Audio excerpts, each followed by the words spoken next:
अस्सलामुअलैकुम my YouTube viewers, कैसे हैं आप सब। उम्मीद करती हूँ आप सब ठीक ठाक होंगे और खैरियत से होंगे। तो एक बार फिर से आपको वेलकम करती हूँ अपनी आज की इस नई वीडियो में। आज आपके साथ कुछ न्यू टिप्स शेयर करूँगी जो शायद अगर आपको ना पता हो तो पता चल जाएगी। अगर मेरे चैनल पर न्यू है तो काइंडली सब्सक्राइब ज़रूर कीजिएगा, लाइक शेयर करना मत भूलिएगा। कमेंट में भी ज़रूर बताइएगा कि आपको वीडियोज़ कैसे लगी। तो चलिए जी, सबसे पहले यहाँ पर स्टार्ट करते हैं। टिप नंबर 1 है हमारी। तो यहाँ पर अगर आपके पास काम करते टाइम अगर इस तरह का कोई चिमटा वगैरह अवेलेबल ना हो, अगर हो भी तो आपको कभी कभी नहीं मिलता, बस आपने इस फोर्क की मदद से बिल्कुल इसी तरह से इन दोनों को एक ही साइज़ का फोर्क लेके और यहाँ पर आपने इस तरह से रबर बैंड बांध लेना है। बस इससे क्या होगा कि आपके लिए एक सिंपल सा चिमटा बनकर रेडी हो जाएगा, जिसकी मदद से आप अपना काम बआसानी कर सकते हैं। तो बस जब चिमटा टाइम पर अवेलेबल ना हो, बस फौरी आप इसे यूज़ कर सकते हैं। इसे बनाकर भी आप कहीं पर रख सकते हैं ताकि जब आपको चिमटा ढूंढने में परेशानी हो तो आप फौरी ये इस्तेमाल कर सकें। तो बाज़ औक़ात हमारे साथ हमेशा इस तरह की चीज़ें बहुत ज़्यादा होती है, कोई चीज़ हमें ज़रूरत होती है मगर वो टाइम पर हमें नहीं मिलती। तो चलिए जी, यहाँ पर नेक्स्ट टिप आपको बता देती हूँ। अगर आपके पास फालतू बॉटल्स वगैरह भी ज़्यादा आती है तो आप बस उसे फेंक देते हैं। तो बस फेंकने के बजाय अगर बनाना चाहे तो इस बिल्कुल आसानी से आप इस तरह बना सकते हैं। इसे आपने इस तरह से कट कर लेना है। अब कट करने के बाद अब आप देखें कि आपके जो कि कोई भी शॉपर्स वगैरह में इस तरह की जो दालें वगैरह होती है, आप उन्हें बार बार खोलते हैं फिर वापस गिरा लगा कर रख देते हैं। बस अब आसानी आप इसी बोतल को इस तरह से बोतल का जो ऊपर का एरिया है इस तरह से शॉपर में डालकर आप इस तरह से साइडों से इसे लॉक कर सकते हैं और ऊपर से आप इसकी बोतल की कैप भी लगा सकते हैं। इस तरह से बआसानी आप इसे यूज़ भी कर सकते हैं। कोई भी दाल वगैरह हो आप यूज़ भी कर सकते हैं। बस बआसानी यूज़ कर आप इसे लॉक कर दें वापस। इस तरह से जब चाहे आप इसे यूज़ कर सकते हैं। तो है ना ये भी कमाल की टिप। तो उम्मीद करूँगी जो सी टिप आपको पसंद आएगी, आप एक लाइक ज़रूर करेंगे और कमेंट में भी ज़रूर बताएंगे।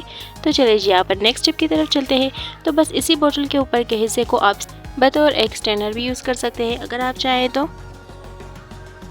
तो बस ये भी बहुत सी छोटी सी टिप है। अगर हम इसे काम में ले आए तो हमारी बहुत से काम इजी हो जाएंगे। तो अब नेक्स्ट टिप है हमारी। तो जी, अब एक और बोतल मैंने ले ली है और इसे भी मैं बिल्कुल इस तरह से कट कर लूँगी। अब आप देखिए कि मैं इसका क्या करने वाली हूँ। बस अब मैंने सोचा चले इसे भी फेंकने के बजाय थोड़ी सी टिप आपके साथ शेयर कर लेती हूँ, शायद आपको पसंद आए और शायद कभी ना कभी तो आपके कभी ना कभी काम ज़रूर आएगी ये टिप। तो चलिए जी, यहाँ पर मैंने इस बोतल को ऐसे से कट कर लिया है क्योंकि आपको अपने हाथों का बहुत ज़्यादा ख्याल रखना है, हाथ कट नहीं जाए आपके। तो बस अब ये कट गया है। अब इसे काटने के बाद अब आप देखिए कि मैं इसका क्या करूँगी। तो बस यहाँ पर जो मैंने इस तरह का होल बना लिया है, इसमें मैं सारे अंडे रख दूँगी ताकि एक दूसरे के साथ लगने से बेहतर है, टूटने से बेहतर है कि इसी में एक जगह पर सेफ रहेंगे।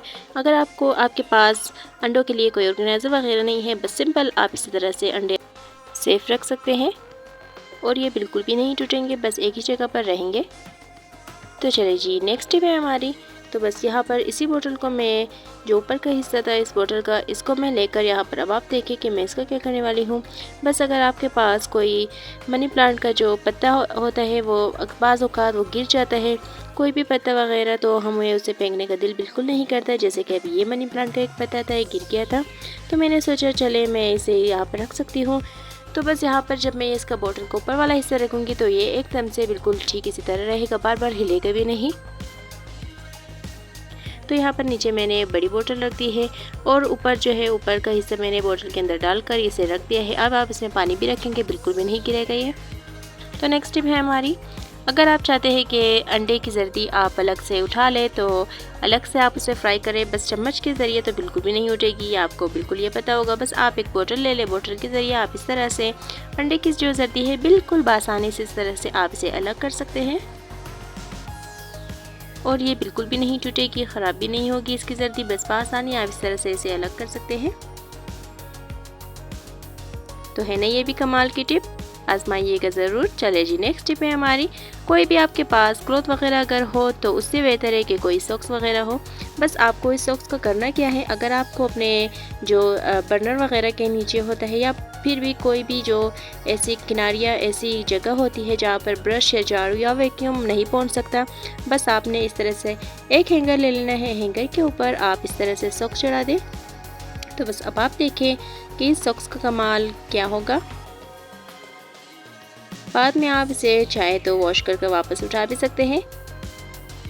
तो बस अब आप देखें कि यहाँ पर इस सॉक्स की मदद से और इस हैंगर की मदद से यहाँ पर जो ओवन के नीचे वाला हिस्सा है यहाँ पर काफ़ी ज़्यादा जो वैक्यूम है नहीं पहुँचता और झाड़ू वगैरह भी ठीक से नहीं लगता। बस यहाँ पर इसी की मदद से मैं यहाँ पर इसे अंदर से क्लीन करूँगी। जितना भी कचरा होगा वो बाहर आ जाएगा और मैं उठा लूँगी। तो इस तरह से छोटी छोटी जो एरिया होती है जहाँ पर हम ठीक से सफाई नहीं कर पाते वहाँ पर इस तरह से साफ़ हो जाएगा। बस बिल्कुल छोटा सा आइडिया और हमारा बहुत बड़ा काम कर दिखाएगा। तो अब आप देखिए कि कितना ज़्यादा इसके नीचे जो डस्ट वगैरह है वो सारा निकल रहा है। फ़िलहाल तो मैं आपको बिल्कुल दिखाने की खातिर इस तरह से कर रही हूँ, मगर बाद में मैंने जितना भी सारा इसके नीचे डस्ट था वो सारा उठा लिया था। इसी तरह से हम अपनी छोटी छोटी जो हमारे घर के एरिया होते हैं वहाँ पर हम क्लीन कर सकते हैं, डस्ट वगैरह दूर कर सकते हैं। तो जी उम्मीद करूँगी ये छोटी सी टिप भी मेरी आपको ज़रूर पसंद आई होगी। तो चलें नेक्स्ट है अब हमारी। तो आप चाहे तो इसे भी यूज़ कर सकते हैं, चाहे तो ब्रश को भी यूज़ कर सकते हैं, मगर ब्रश से बेटर यही रहेगा। तो अब आप देखें कि ओवन के जो नीचे जो ये किनारे वगैरह होते हैं यहाँ पर भी काफ़ी ग्रीसी हो जाता है, क्योंकि ओवन अगर हम यूज़ करते हैं तो ज़ाहिर बात है ग्रीसी तो होगा। बस यहाँ पर भी ठीक से हम क्लीन नहीं कर पाते क्योंकि बहुत ही छोटी सी किनारी है ये। अगर ब्रश को भी हम करना चाहें तो ब्रश बहुत आगे तक नहीं पहुंचता, बिल्कुल सामने ही ब्रश क्लीन कर देता है। मगर अगर आप चाहें तो किसी ऐसी हैंगर की मदद से भी आप बिल्कुल इस तरह से कोई क्लॉथ वगैरह लेकर इसी तरह से आप इसे क्लीन कर सकते हैं इन किनारियों को।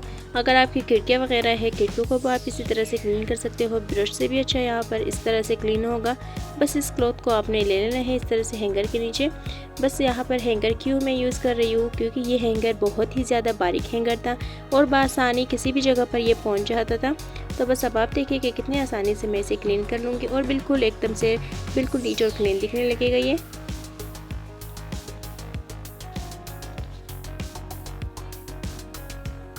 बाज़ औक़ात ये छोटी छोटी सी जो टिप्स होती हैं हम इन्हें बहुत इग्नोर कर देते हैं।